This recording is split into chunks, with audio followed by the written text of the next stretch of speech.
प्रिय शिक्षार्थी, आपका स्वागत है। आज हम ऑस्कर वाइल्ड की कहानी सुखी राजकुमार पर बात करने जा रहे हैं और यह कहानी अनेक अर्थों में बहुत ही विशिष्ट है, क्योंकि इसमें रचनाकार ने एक चित्र के माध्यम से पूरे दृश्य को स्थापित किया है और ऐसा लगता है कि हम किसी चित्र को सामने देख रहे हैं, क्योंकि इसमें रचनाकार राजा की एक प्रतिमा का जिक्र करता है और एक गौरैया को साथ में रखता है। इन दोनों के माध्यम से वह कई संदेश देना चाहता है। यहाँ राजा पहले जो विलासी उसका जीवन था उससे अलग हटकर जब प्रतिमा के रूप में स्थापित किया जाता है तब उसे जनता के दुख दर्द का पता लगता है। उसे महसूस होता है कि इंसान का दुख दर्द समझना, उसके प्रति प्रेम भाव रखना, त्याग और बलिदान रखना शायद जीवन का यही सबसे बड़ा सौंदर्य है।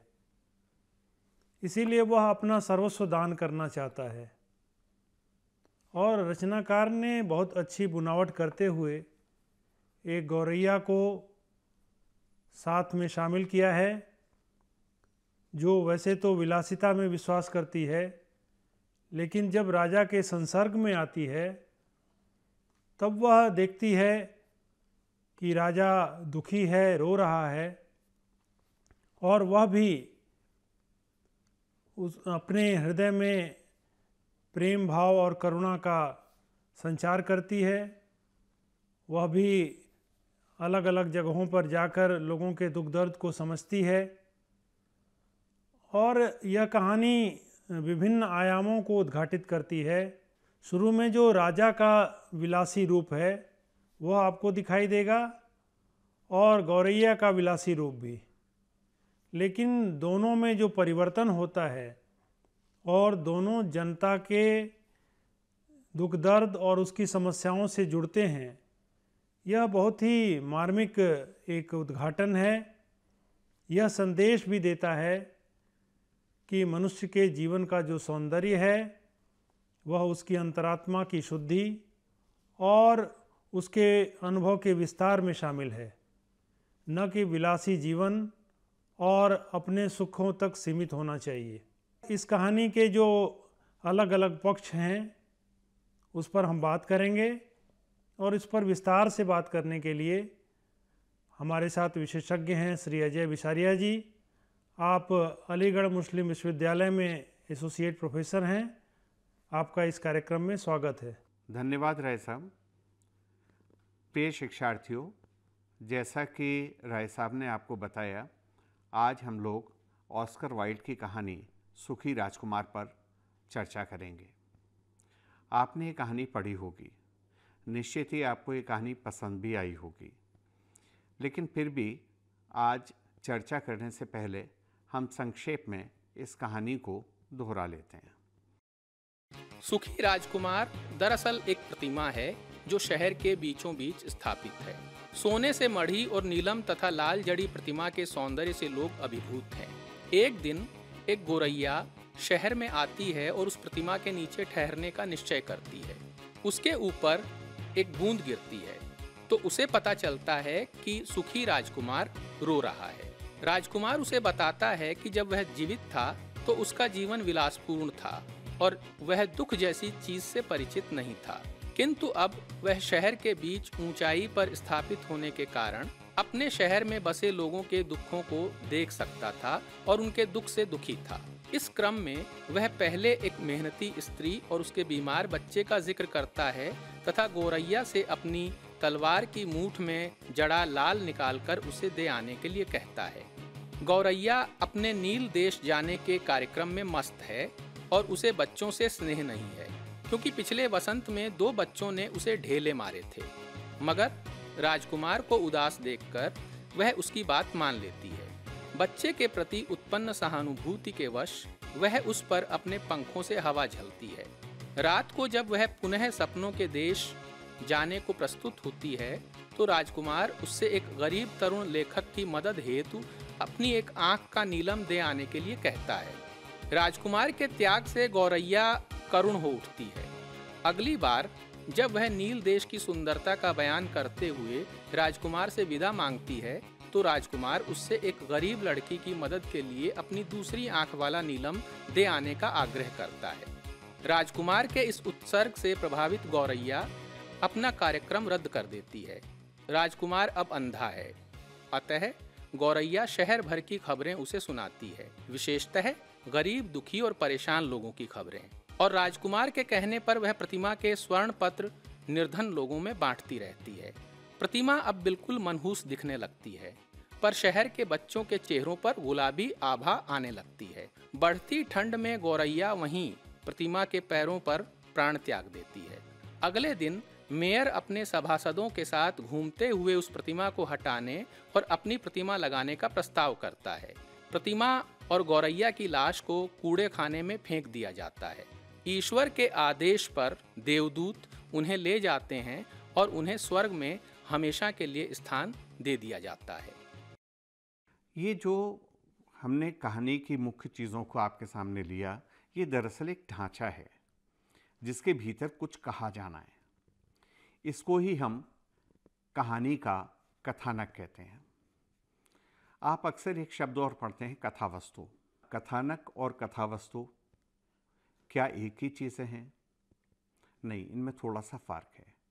ये जो मैंने आपको भी सुनाया, ये कहानी का कथानक है। अंग्रेज़ी में हम इसको प्लॉट कहते हैं।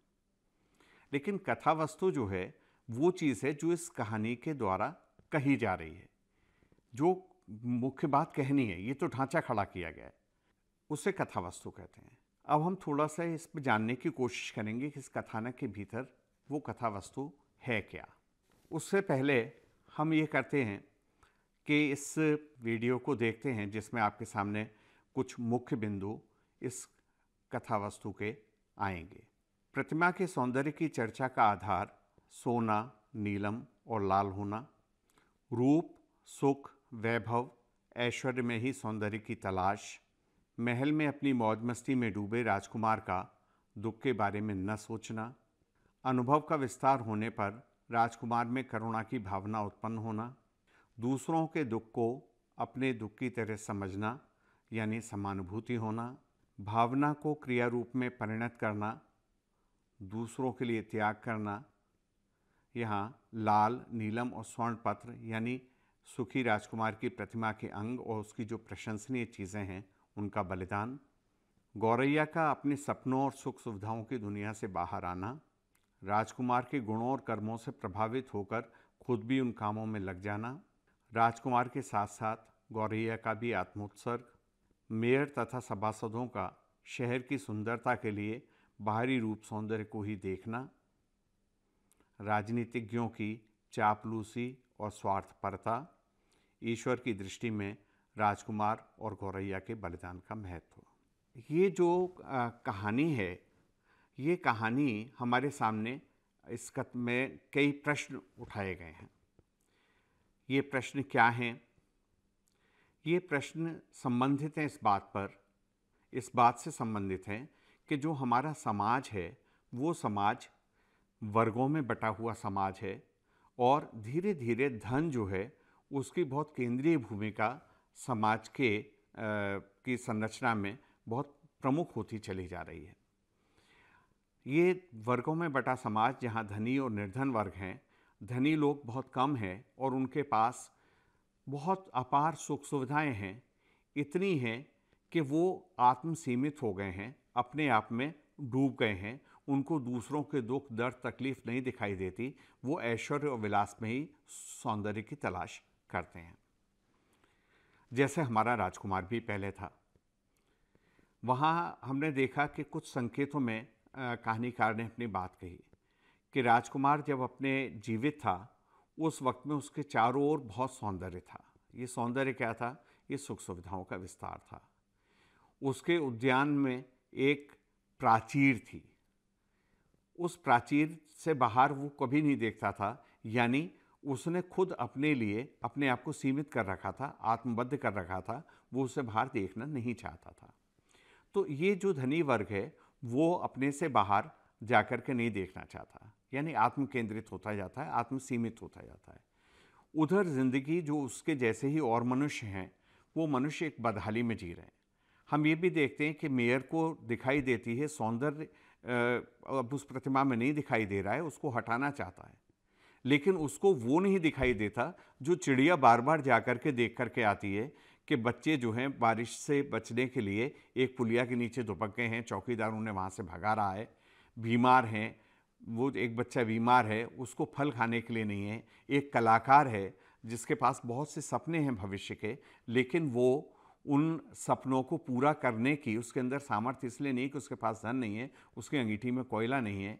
एक बच्ची है जिसको सौदा लेने के लिए निकली है, उसके पैसे गिर गए हैं और उसका बाप उसको मारेगा, इससे वो बुरी तरह से डरी हुई है। तो ये जो भयावहता चारों तरफ है जीवन की, जिसमें सबसे ज़्यादा प्रभावित बच्चे ही दिखाई दे रहे हैं, बच्चे जो आने वाला कल है, यानी आने वाला कल अगर ये स्थितियाँ रहीं तो और अधिक भयावह होता चला जाएगा। इसकी किसी को परवाह नहीं है, परवाह इस बात की है कि मूर्ति वहाँ पर किसकी लगनी चाहिए। तो ये जो वातावरण के ज़रिए इस कथा वस्तु को पेश किया गया है, पात्रों के ज़रिए पेश किया गया है, वो चीज़ महत्वपूर्ण होती है। कथानक एक ढांचे का काम करता है, इस ढांचे को पूरा करते हैं दरअसल उसमें आने वाले कैरेक्टर्स, चरित्र, जिन्हें हम हिंदी में पात्र भी कहते हैं। पात्र तो आप जानते हैं ना, पात्र कहते हैं दरअसल किसी भी ऐसी चीज़ को जिसके भीतर कुछ रखा जाए, है ना, पात्र।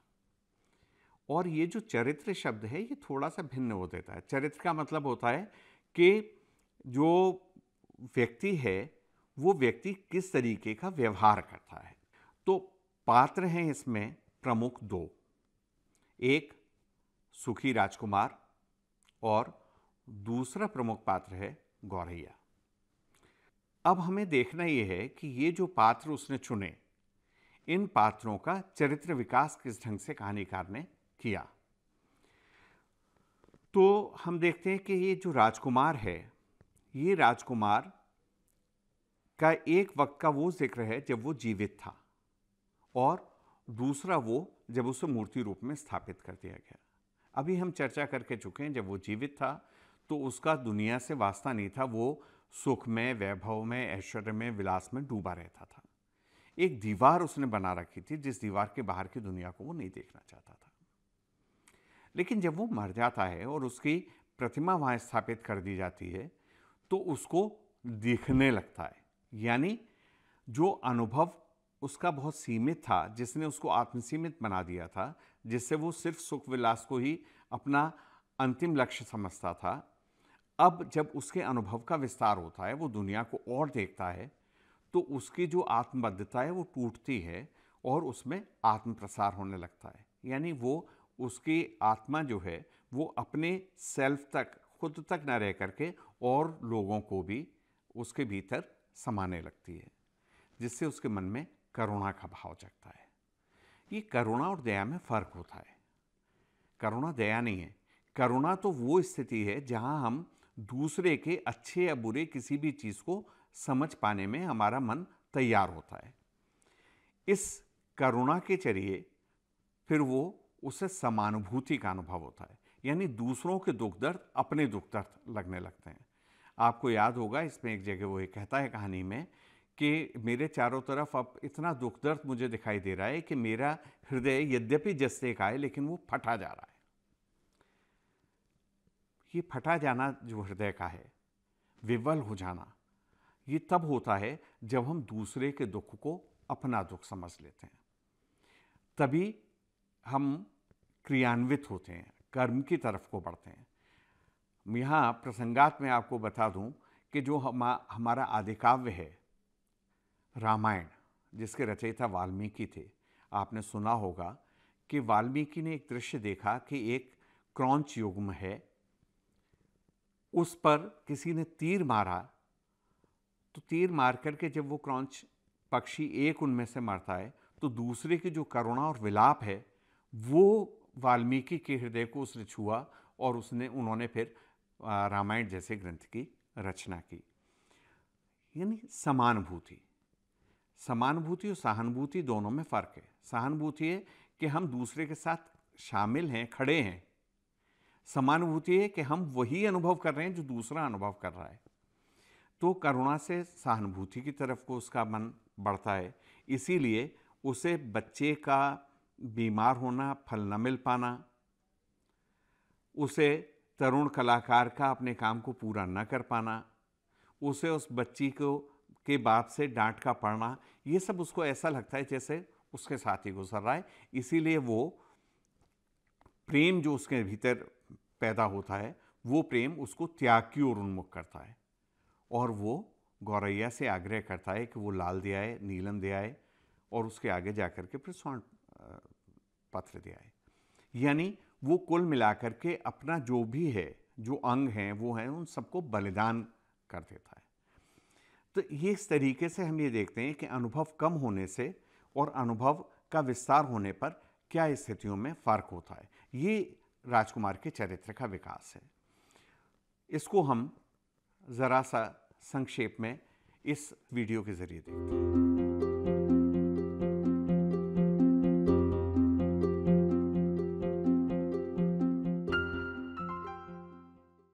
दूसरा जो प्रमुख पात्र है इसमें वो है गौरैया का। अब गौरैया को देखें कि वो जब उड़कर के शहर में आई है तो वो यहाँ किसी को नहीं जानती और वो दरअसल जानना भी नहीं चाहती। वो बहुत नकचिड़ी है। नकचिड़ी जानते हैं ना, किसी भी चीज़ पर फौरन झुंझला जाने वाली, अपने आप में डूबे रहने वाली। ये सब है इसलिए कि वो अपरिचय है उसका। अब वो पहुंचती है जब वहाँ पर, पहले ही वाक्य है उसका कि मैं तो समझ रही थी ये शहर मेरा स्वागत करेगा। उसके बाद वो इससे बहुत अभिभूत होती है कि मेरा शयनागार सोने का है। लेकिन फौरन ही जो है वो इस बात से दुखी होने लगती है कि अरे ऐसे उसका शयनागार का भी फ़ायदा जो वर्षा की बूंद को नहीं रोक सकता। और वो तय करती है कि वो इस प्रतिमा के नीचे नहीं रहेगी, उड़ जाएगी। ये अपरिचय की स्थिति है।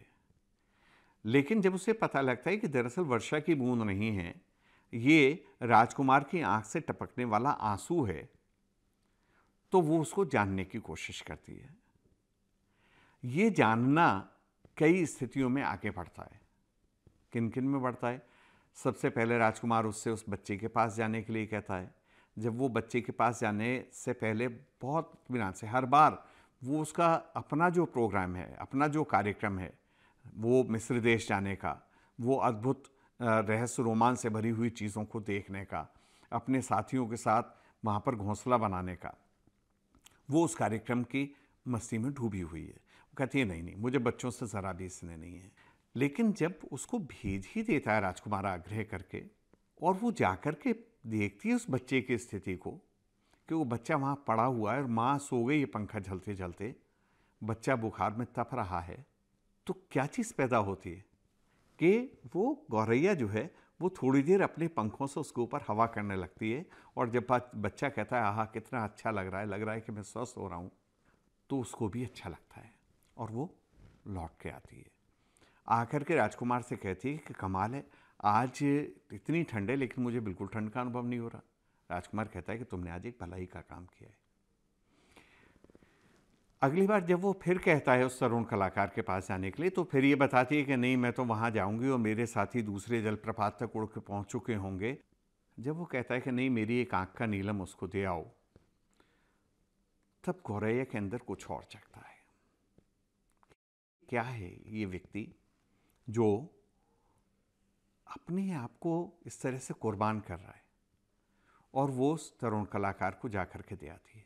यहाँ पर ये ध्यान देना होगा कि हर बार जब ये गौरैया उड़ करके जाती है तो रास्ते में भी वो दृश्य देखती है। पहली बार में जब वो गई थी तो उसने दृश्य देखे थे कि महल का छज्जा, गिरजाघर का गुंबद। ये जब दोबारा जाती है तो देखती है मजदूरों को रस्सियों से जहाज को खींचते हुए, और वो देखती है शहर में उड़ते हुए कि लोग महलों में रंगरलियां मना रहे हैं और गरीब लोग जो हैं वो परेशान हो रहे हैं। ये जो चीज़ें देखती, यानी उसके भी अब अनुभव का विस्तार होता है थोड़ा सा। तीसरी बार में तो गौरैया बिल्कुल मना कर देती है उस लड़की को नीलम अगला दे आने के लिए। यहाँ कारण ये नहीं है कि वो जाना नहीं चाहती, वो कहती कहो तो मैं रुक जाऊं, लेकिन मैं तुम्हारी दूसरी आंख नहीं निकाल सकती क्योंकि फिर तुम बिल्कुल अंधे हो जाओगे। लेकिन राजकुमार के कहने पर वो उसको भी करती है। अब उसको लगता है कि राजकुमार अंधा हो गया। अब उसके सारे ख्वाब, सारी मौज मस्ती सब एक तरफ। धीरे धीरे वो जो है उस राजकुमार के संपर्क में आने पर उस राजकुमार के सद्गुणों से प्रभावित होती है, और प्रभावित होने के साथ वो इतना प्रभावित होती है कि अब राजकुमार के जो सद्गुण हैं वो जिन कारणों से हैं, जिन कर्मों में, उन कर्मों में उसकी दिलचस्पी होने लगती है। और आगे हम ये देखते हैं कि वो खुद आकर के शहर के बच्चों का हाल बताती है और स्वर्णपत्र ले जा करके उन बच्चों में बांट करके आती है और आकर के बताती है कि बच्चे जो हैं उनके चेहरों पर गुलाबी आभा घेराई है। ज़रा सा इस स्लाइड पर नज़र डालें।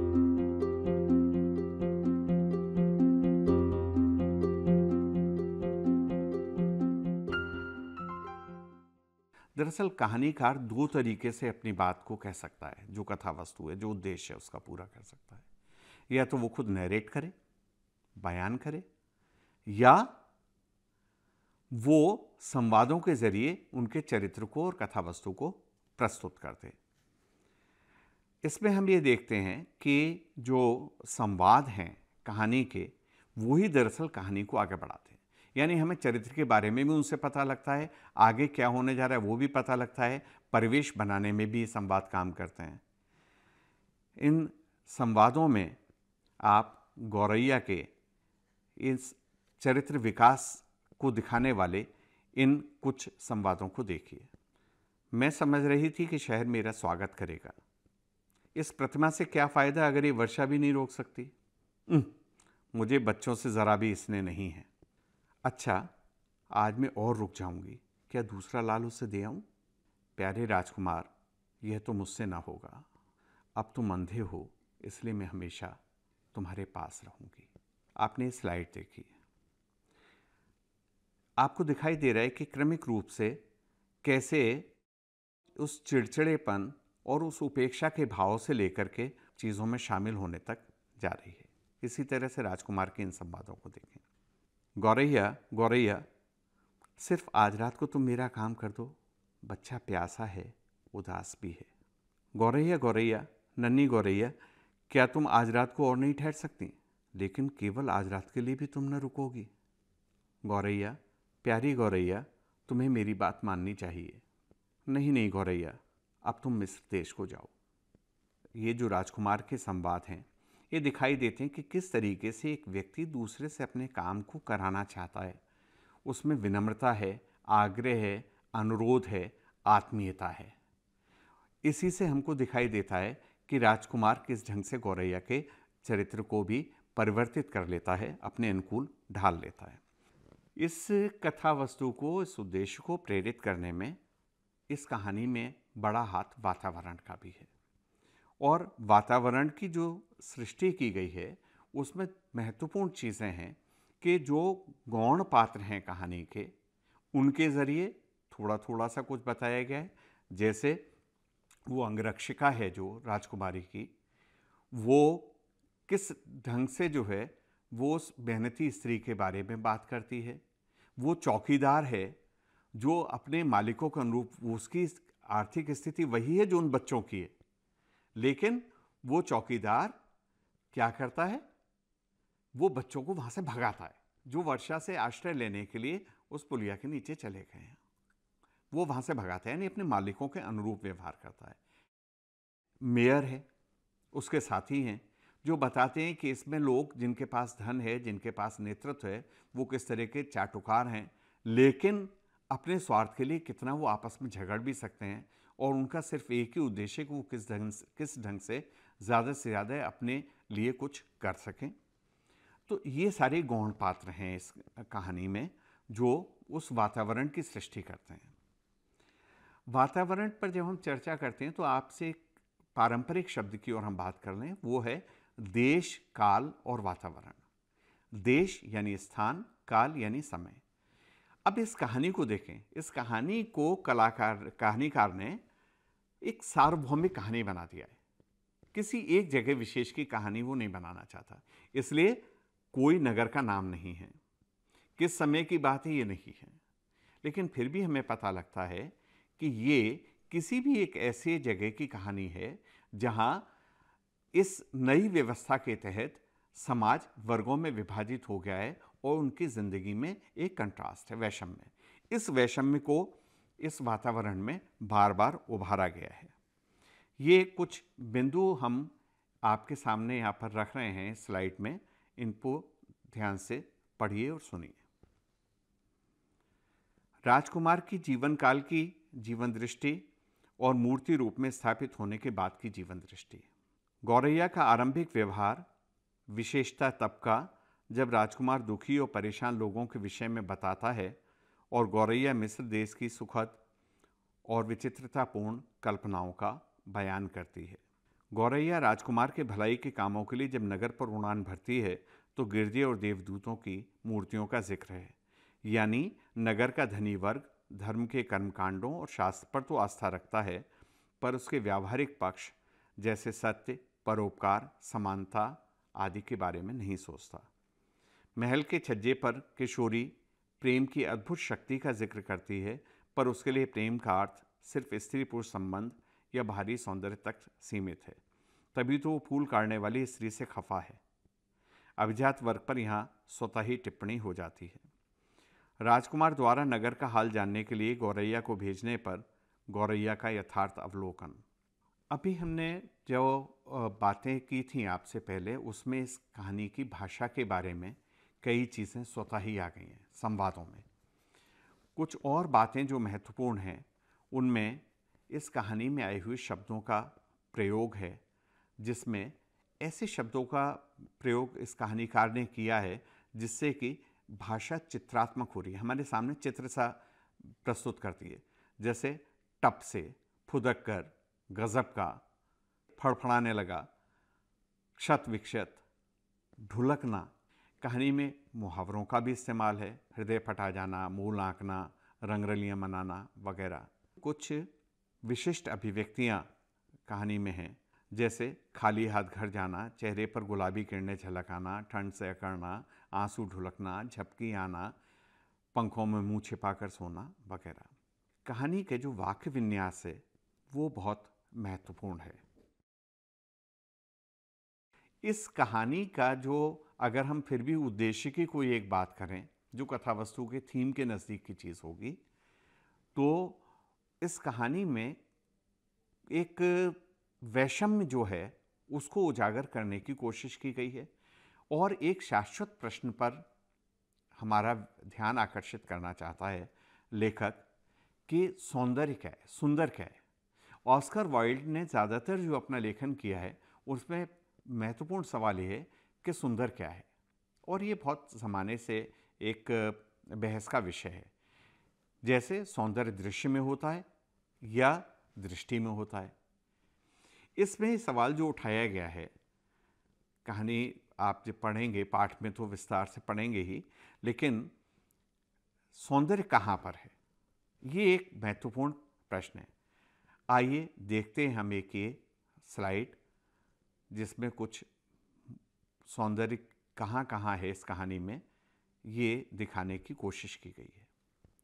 आम लोगों के लिए प्रतिमा के रूप और कीमत में, जीवित राजकुमार के लिए सुख सुविधाओं और विलास में, प्रतिमा के लिए, सुखी राजकुमार की प्रतिमा के लिए मनुष्य जीवन की विसंगतियों के बीच जीवन की इच्छा में। गौरैया के लिए दो जगह है, पहले रहस्य, रोमांच और अद्भुत होने में, और बाद में त्याग और बलिदान में। और ईश्वर की दृष्टि में सौंदर्य कहाँ है? आत्मा का सौंदर्य कर्म में। और आपकी दृष्टि में? यहाँ आपके सामने एक सवाल छोड़ा गया। इस सवाल पर ज़रा विचार कीजिए कि सौंदर्य कहाँ पर है। आप क्या सोचते हैं? कहानीकार कुछ इशारे देता है, आप उसके साथ जा भी सकते हैं, आप उसके साथ नहीं भी जा सकते हैं। वो स्पष्ट रूप से अपनी बात को नहीं कहता, लेकिन संकेत हमें करता है कि निश्चित ही सौंदर्य इस बात में है कि कर्म बेहतर हो। एक कहानी में एक खास विडंबना हमको दिखाई देती है, ये बहुत महत्वपूर्ण है। आइए एक स्लाइड और देखते हैं। मानव समाज में मानवीय गुणों की उपेक्षा का भाव है। इसकी पुष्टि इस बात से कि राजकुमार की मानवीय संवेदनाएं तब नहीं जागती जब वो जीवित होता है। दूसरा, मूर्ति रूप में इन संवेदनाओं के प्रकट होने को मानवेतर प्राणी गौरैया ही समझती है।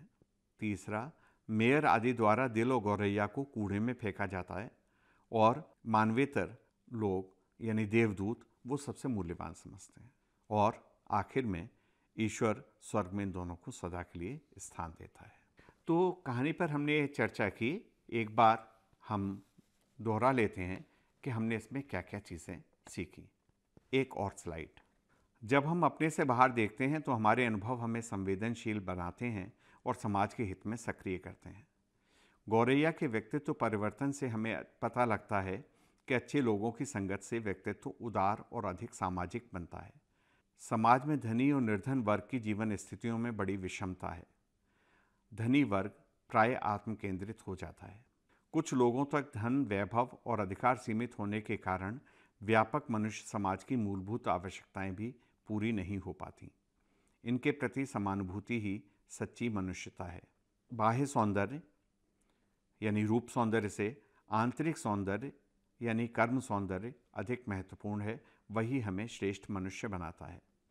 कहानी अंग्रेजी में ऑस्कर वाइल्ड द्वारा लिखी गई और कहानी का अनुवाद धर्मवीर भारती ने हिंदी में किया है और ये अनुवाद बहुत सुंदर है, इतना सुंदर कि हमें लगता ही नहीं कि कहानी इंग्लैंड में लिखी गई होगी।